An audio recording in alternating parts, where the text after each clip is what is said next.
Your Excellency, I was one of the lucky students who visited Norway back in 2014 as part of JMI's academic program. And we've been to Oslo and Fredrikstad. We met a lot of local media organizations and local democracies. And this experience was a learning curve for me. It affected me personally and professionally. In your opinion, how do such programs affect the relationships between countries and also individuals' lives? Well, I believe that exchange programs like that gets you to learn more about other countries, and you learn it in an issue, an object that you are interested in, because it's part of your education. So I believe that it creates bigger understanding. Hopefully, it also creates the possibility to see how others will handle media and how media discussions are in other countries. But I think we have a lot to learn from each other, and I think it's great that students are doing this, and we have to learn how we do. I think Norway is special in some ways on the sort of self-monitoring that the press is doing, that we don't, that they are putting up their ethical standards themselves, and it's not so many countries that have that type of independent but respected body that we have. Of course. Yes. Prime Minister Solberg, gender equality has been on the top of your priorities for years. And we all know now that Norway stands in an excellent place coming to that. But can you tell us how that is serving the society there? Well, I think first of all, gender equality is more about justice than it's about, we have to have women everywhere because it's just justice. I mean, we should have the same, and the feeling that we have the same amount of talent in both sexes, so that a country that doesn't use its female potential will lose out on some of their talents. I think in politics, women, there's a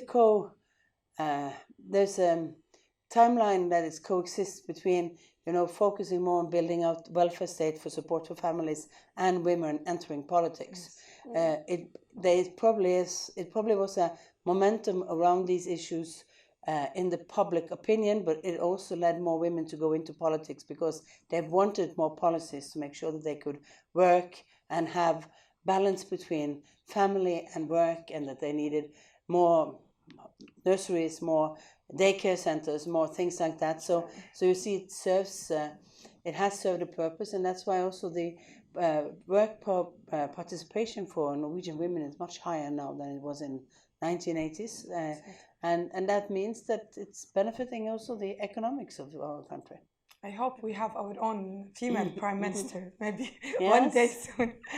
Okay. Your Excellency, being in an academic institution, a leading one in the Arab world when it comes to the fields of media literacy and information literacy, we fight in JMI and with our partners hate speech, misinformation, fake news, among other things. In your opinion, how important is it to support such initiatives? I think it's extremely important that we are working against this tendency to sort of kidnap the public debate, especially in social media. I mean, social media was a democratic revolution. You could talk to the prime minister through social media. You could reach out. You could organize. On the other hand, what have happened the last year is, of course, that hate speech is also organizing itself through this. You see that harassment, for example, we see it in our country of young people who speak up their minds, especially young girls, especially young minority representatives, will feel a cashback in social media if they do that, and then we lose out on good voices. And then we also know that there are countries who actively work in this sphere, to create more tension in a society. If you have a society that is already having trouble, I mean, you can have people plotting, to misinformation, fake news. Yeah, it's used. Yes, quite a lot. The Russian interference with the American elections in 2016. We see it in some issues that just making this thing not credible alternative news, but making people, I don't really trust things. And we live of trust. I think one of the biggest aspects of Norwegian democracy is that people have trust in our institutions. Yeah, of course. And of course, if you have social media, hate speech and all of that, it will decrease the trust. Then it will be more difficult, to build a coherent society.